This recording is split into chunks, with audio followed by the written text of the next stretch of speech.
Buen día, estimados estudiantes, espero se encuentren muy bien. Aquí vamos a hablar un poquito sobre lo que es, van a ser estos grupos funcionales de lo que son los aldehídos, las cetonas y los éteres. Vean que, van a ver ahí en las presentaciones que por lo general yo les pongo el tipo de estructura general con el que se identifican, digamos, cada uno de estos grupos funcionales. Entonces, si ven en cada presentación, dependiendo de lo que estemos viendo, el grupo funcional que estemos viendo, van a encontrar, digamos, el tipo de estructura acá como para que ustedes se vayan familiarizando más, porque este tipo de manejo de cuál es la estructura base de cada uno de estos grupos funcionales, ustedes tienen que manejarlas para poderlos identificar y generar sus nomenclaturas, ¿verdad? Ok, entonces vamos a arrancar un poquito con esto. El grupo carbonilo es el grupo que identifica principalmente a lo que son aldehídos, cetonas, que es lo que vamos a ver ahorita, ácidos carboxílicos, ésteres y amidas, que estos últimos tres los vamos a ver la próxima semana. En lo que es, digamos, el grupo carbonilo, vean que es un carbono unido por un doble enlace a un oxígeno. ¿De acuerdo? Estos enlaces que salen del carbono son grupos R. Recuerden que un grupo R es cualquier tipo, o sea, cualquier ramificación de carbonos que esté unido, ya sea en este caso a este carbono que va a ser el que va a identificar al grupo carbonilo. ¿Por qué? Porque recuerden, el grupo carbonilo es un carbono unido por un doble enlace a un oxígeno y que tiene dos grupos R unidos a él. Este grupo R, recuerden que un grupo R no necesariamente van a ser siempre carbonos. Un grupo R puede ser un hidrógeno, como vamos a ver para el caso de los aldehídos. Entonces, existen reacciones de aldehídos y cetonas. Estas las vamos a ver en el laboratorio, pero es importante que conozcamos un poquito sobre ellas, ¿ok? Principalmente son reacciones que vamos a generar en el laboratorio y se pueden generar a nivel ya de industria y otro tipo de situaciones que lo amerite. ¿Por qué? Porque a partir de alcoholes y de aldehídos y cetonas, yo puedo como jugar con ellos y ponerlos a reaccionar, ya sea que yo tenga un aldehído y necesite un alcohol primario, o que yo tenga una cetona y necesite un alcohol secundario, o caso contrario, que yo tenga un alcohol primario, como lo vemos acá en la oxidación. Si yo tengo un alcohol primario en medio ácido, y yo tengo un alcohol primario y le adiciono ácido y genero una reacción con agentes oxidantes como permanganatos o dicromatos, eso me va a producir un aldehído. Entonces, a partir de un alcohol primario podemos producir aldehídos. A partir de un alcohol secundario podemos producir cetonas, bajo las mismas condiciones, en medios ácidos y utilizando estos agentes oxidantes. Entonces, es importante saber esto porque nos puede ser útil para cierto tipo de investigaciones, nos puede ser útil para ya un trabajo y demás, ¿ok? En lo que es la reducción, aquí es lo mismo. Vean que aquí las flechas simplemente se intercambian. ¿Qué significa esto? Si yo aquí pasé de un alcohol primario aldehído, en la reducción yo voy a pasar de un aldehído a un alcohol primario. Y de igual forma voy a pasar de una cetona a un alcohol secundario. La diferencia aquí va a ser que voy a necesitar agentes reductores. No van a ser permanganatos ni dicromatos, sino que van a ser agentes reductores como el borhidruro de sodio y el haluro de litio. ¿Ok? Entonces, eso es como un poquito de información importante para que ustedes la conozcan a nivel de laboratorio. Ok, entrando más en detalle, el grupo funcional de un aldehído es el... Vean que acá yo se los estoy colocando. Acá estoy colocando el del aldehído y el de la cetona. Ambos tienen el grupo carbonilo, pero vean la diferencia. El caso del aldehído tiene el grupo carbonilo y tiene adicionado, donde va un grupo R, tiene un hidrógeno. ¿Ok? ¿Qué quiere decir esto? Que los aldehídos siempre van a estar en un extremo de la cadena. En cambio, las cetonas, como ustedes pueden ver, el grupo carbonilo está en el centro, o puede estar no necesariamente en el centro, sino que no va a estar en una esquina. ¿Por qué? Porque a ambos lados va a tener carbonos unidos así. ¿De acuerdo? El aldehído va a tener un grupo R, un carbono o una cadena de carbonos, y el otro grupo que va a tener va a ser un simple hidrógeno. ¿De acuerdo? Entonces, así van a ser como los vamos a poder distinguir. Ambos son polares, en eso tienen propiedades similares y sus puntos de ebullición son altos. Aquí hay algunos ejemplos. Vean en este caso que lo que se maneja es el grupo carbonilo y hay doble par de hidrógenos.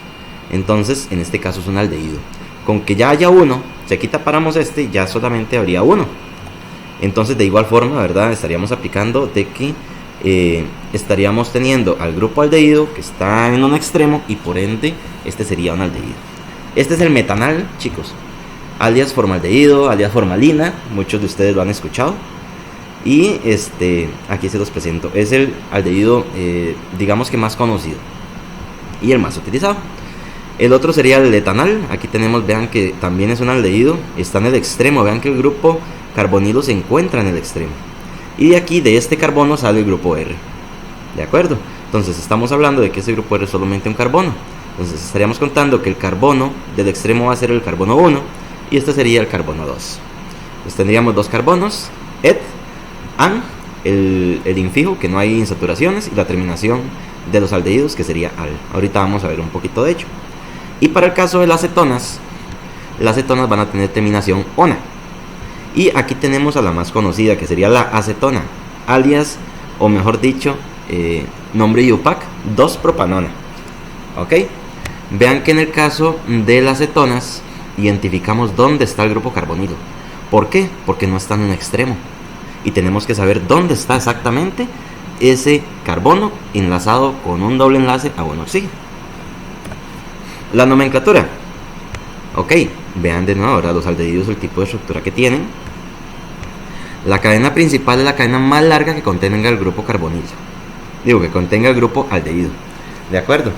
Entonces, puede ser que haya una cadena enorme y haya otra cadena que sea un poco más pequeña, pero que esa cadena más pequeña tenga al grupo aldehído.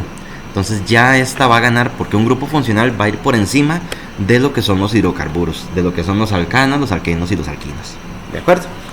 Entonces va a ir por encima y va a buscar nomenclatura de un aldehído. Y en ese caso, si tuviésemos una ramificación aparte de lo que es el grupo funcional aldehído, entonces se nombraría como si fuera un grupo alquilo con la terminación il. ¿De acuerdo? Ok, para un aldehído simplemente cambiar el sufijo o de los alcanos que hemos venido viendo, por ejemplo, por al, como por ejemplo el metanal y el etanal que teníamos acá. Para un aldehído insaturado, o sea, donde hay dobles enlaces, se muestra el doble enlace cambiando el infijo an por en, que era lo que les decía antes en el filmina anterior. La colocación del sufijo determina la posición de la insaturación, o sea, el doble enlace. Tenemos que identificar dónde se encuentra ese doble enlace si fuese el caso que existiera, ¿de acuerdo? Y recuerden que no tenemos que perder la terminación de los aldehídos. Entonces tenemos que identificar dónde está esa insaturación y darle la terminación a la nomenclatura que estoy utilizando. ¿Ok? Otro detalle importante, no es necesario usar números para localizar los aldehídos, como vimos en el caso anterior, que se llamaba metanal, etanal. ¿Y esto por qué? Porque ya vimos que solo pueden estar localizados en los extremos de una cadena. Entonces, obligatoriamente, este carboncito que está acá en el extremo va a ser el carbono 1. Eso para el caso de los aldehídos. Obligatoriamente, este carbono que está acá en el etanal va a ser el carbono 1. ¿De acuerdo? Entonces, así se maneja. Para las cetonas, vean que en el caso de las cetonas, el carbono tiene dos grupos R unidos a él. Caso del aldehído, que el aldehído es un grupo R y un hidrógeno. ¿Ok? Por ende, las cetonas no van a estar en los extremos de la cadena.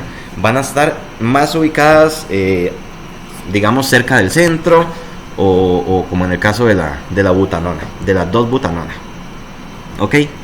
Esta, vean que nada más se le dice butanona es porque es un reactivo muy conocido a nivel de laboratorio para lo que es investigación.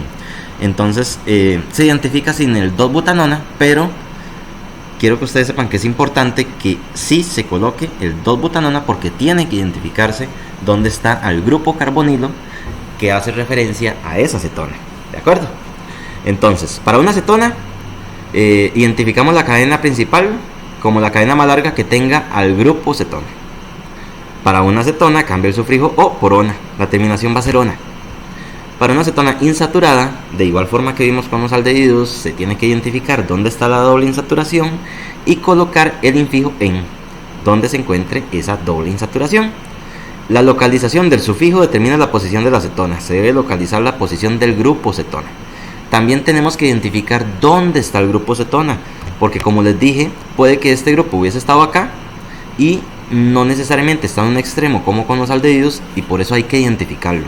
Porque un producto o un reactivo químico sería la 2-butanona y otro producto químico sería la 3-butanona, por ejemplo.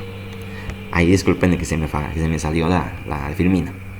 Los nombres comunes se forman adicionando la palabra cetona a los nombres de los grupos alquilo o arilo. Los nombres comunes en las cetonas son en algunos casos bastante comunes, valga la redundancia. Sepan que para las cetonas y para muchos de los grupos funcionales, como lo hemos venido viendo, existen varios tipos de nomenclaturas, ¿ok? Entonces, por ejemplo, vean en el caso que yo les puse de la 2-propanona, se llama la acetona, pero en algunos casos también nada más le dicen propanona, ¿ok? Entonces es importante, digamos, que ustedes, como les había dicho, manejen una o el tipo de nomenclatura en el cual ustedes se identifiquen más.